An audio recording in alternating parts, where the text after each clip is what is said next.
What's good? It's your brother YK The Truth. And today I will be reacting to this Dr. Phil video where civil rights, a black man, explains why he believes black people shouldn't receive reparations, why he's opposed to reparations.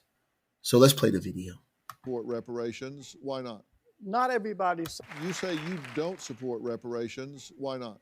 Not everybody suffered equally. I mean, when you go into slavery, it's much more complex than all white people were the oppressors and black people were the victims. Based on history, we know that white people were the oppressors. Okay? Majority of the white people were the oppressors. Now, let me see where you're going with this, because maybe you're going somewhere with this. Maybe you might make some sense today. Let's see. If you dissect it, you will find there were about 3,700 free blacks who owned 12,000 slaves. So 3,000 blacks owned 12,000 slaves. So here's an article published, right? And the title of the article is From 20 and Odd to 10 Million. The Growth of the Slave Population in the United States. This research note describes the growth of the slave population in the United States and develops several new measures of its size and growth, including an estimate of the total number of slaves who ever lived in the United States. Estimates of the number of births and slave imports are provided in 10-year increments between 1619 and 1860, and in 1-year increments between 1861 and 1865. The results highlight the importance of natural increase to the rapid growth of the U.S. slave population and indicate that approximately 10 million slaves lived in the United States, where they contributed 110 billion hours of labor. A concluding discussion highlights a few descriptive statistics historians might find useful, including the cumulative number of slaves who lived in the United States by decade and the proportion of slaves who were living at various moments in the U.S. history, including shortly after the ratification of the Constitution in 1788 and at the start of the American Civil War, 1851. Now, I have to read this article, right? And it breaks down the percentage of slaves living here, right, in America. Now, the point of this article is to show you that there were 10 million slaves in the United States. Why is this guy telling me about 3,000 blacks who owned 12,000 slaves who were most likely owned by family members? Because they got their freedom and purchased their relatives. Here's another article from JSTOR, where African American slaveholders, benevolent or exploitive, a quantitative approach, right? The ownership of African American slaves by other African Americans was surely one of the most peculiar features of the peculiar institution. Yet in the antebellum South, free black people did indeed own enslaved black people. Why that was so has been a matter of dispute. Most historians have emphasized benevolence as the motivation for slaveholding by blacks, but others have emphasized exploitation. This paper seeks to contribute to the debate using a quantitative approach drawing upon census data. So we have records of the blacks who own other blacks. So don't act like we don't know who own other blacks, right? In order to investigate the extent to which the pattern of slaveholding by blacks was or was not similar to that of slave holdings by white. The first scholar to make an intensive study of black slaveholders was Carter G. Woodson, the pioneering African American historian, in his 1924 book, Free Negro Owners of Slaves in the United States in 1830. Woodson wrote that most black owners acquired their slave property to preserve family ties. For example, a husband who was born or had managed to become free might buy his wife from the white person who owned her. The husband would therefore possess his spouse as a slave, not because he wished to keep her in bondage, but because the laws of the slave states often made manumission difficult or impossible. Thus, African Americans held other African Americans in a kind of pseudo history rather than in genuine servitude, and the owner's motivation for possessing their slave property was benevolent rather than exploitive.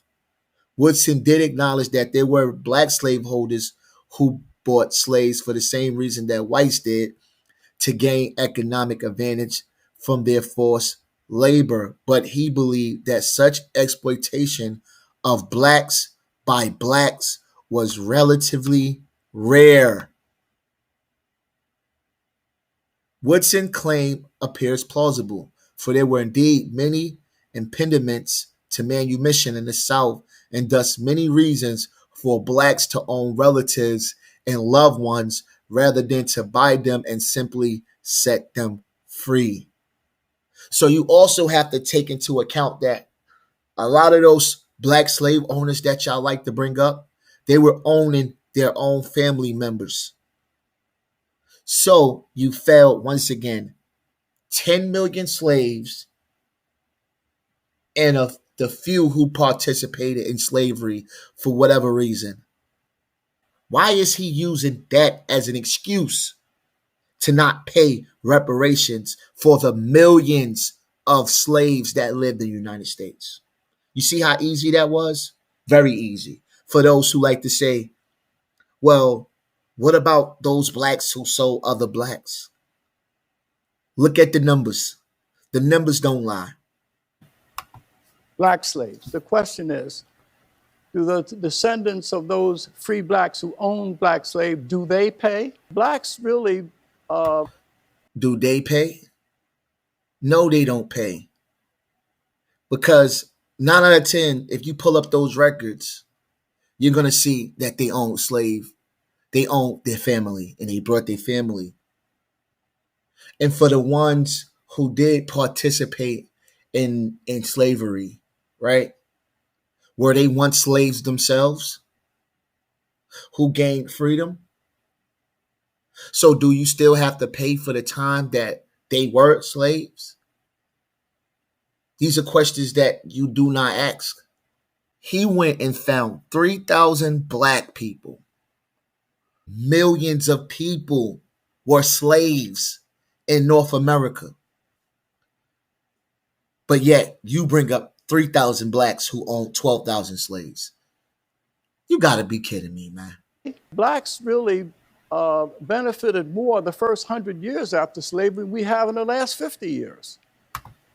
Blacks really benefited more the first 100 years after slavery we have in the last 50 years.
Break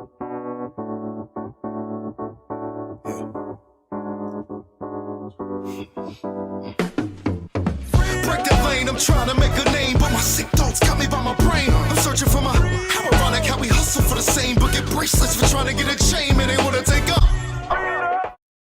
Blacks really benefited more the first 100 years after slavery. Now we're talking, that's after slavery. We're talking about reparations for slavery. Don't try to move the goalposts. This is your argument. This is the weakest argument I have ever heard of. The excuses for not paying reparations shows we should be paid reparations. The fact that they can't even come up with a decent argument against reparations shows that we should get reparations. It was 3,000 blacks who owned 12,000 slaves. How many slaves were in America? How many? Does that negate the fact that black people built America? That the labor of black people built the South? Created these Confederate states? Are we going to ignore that part and focus on the too few blacks who participated in slavery? Come on, man. We have in the last 50 years. I was born in 1937 during the Depression. Everyone in my small, low-income black community, 98% of the households had a man and a woman raising children. Moving the goalposts. What does that have to do with slavery? Stick to that. Elderly people could walk safely in that community without fear of being assaulted by their grandchildren. But what about being assaulted by white people? It seems like you're trying to be the Captain Save 'em for white folks. They don't want us to be equal. They don't want to give up that white power. This is why they come on my channel and lurk my channel. They are afraid that if black folk have more status than they do, it would be their children who work for our children. This is what they're really afraid of. Do you understand? White people have about 70% of what they need to survive through a systematic racism. Do you understand this? So they shiver in their boots just of the thought of black people receiving reparations and having an equal playing ground. So they love people like you to come out on Dr. Phil with your suit and tell them what they want to hear like a good house Negro. Never heard a gunfire during that time. Never heard of a child being shot. But there are 50 children today who have been shot and killed in our... Now he's moving the goalposts. What does this have to do with reparations for slavery? Our cities. If you're talking about remedies, we've got to look beyond saying that every solution has to have a winner and a loser. What does this have to do with the price of rice in China? We are talking about reparations for slavery. We are talking about righting a wrong. And he's talking about everything but that. His first two arguments was, one argument was that black people own black people. And that's pretty much the white man's talking point. That blacks can only benefit if whites lose. We have to be the... But so blacks can only benefit if whites lose. So you're here to protect white people. I get it. So basically you're saying that by them paying us what we owe, what they owe, that makes us the winner and them the loser, but it's okay for us to, make $17,000 a year and they make $171,000 a year off of systematic racism and a wealth gap. But it's okay for us to lose, for white people to be superior. That's okay. That's okay. But as long as black folk don't win over white folk, everything is okay. This is what you're saying. Typical house Negro. See? When whites were at their worst, blacks were at their best. When whites were at their worst, blacks was at their best. And when we are at our worst, they are at their best. Why? Racism. Those people, it has nothing to do with us. Our African people didn't decide to come to Europe and take their people and bring them back to West Africa.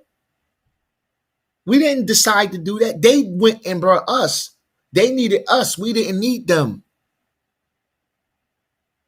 So they were doing bad without us. Because if they were doing good, they wouldn't have needed us.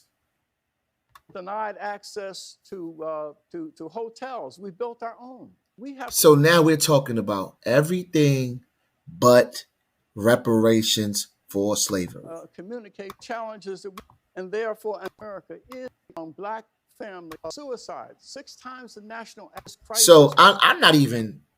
I don't even need to even speak anymore, because he made one argument against reparations, and then that was that 3,000 black people owned 12,000 slaves, where there was millions of African slaves in America. So pay up. You guys can't even form a solid argument against reparations. Pay up. You come on this channel with all of the weakest excuses I've heard. Well, how do you know if your ancestors wasn't slave owners? There's documents. And what about those other ancestors as well that were slaves? So you still lose. You still lose. But keep on reaching. Keep reaching, but you're going to lose. You're going to lose. Trust and believe that. I guarantee it. You know you're going to lose with this reparation thing. If you didn't, you wouldn't be going so hard on my comment section. It's destined to happen. I know everybody's like, yo, YK, you bugging. They ain't giving no reparations. We're going to get it. Even if we have to take it. We're going to get it. One way or another. One way or another, we're going to get it. One way or another, white supremacy is going to fail. Even if it be through your own egos amongst yourselves. Look at Ukraine and Russia. We're going to get it either way. Y'all going to kill yourselves. But we're going to get reparations. It's your brother YK the Truth, and I'm out. Peace.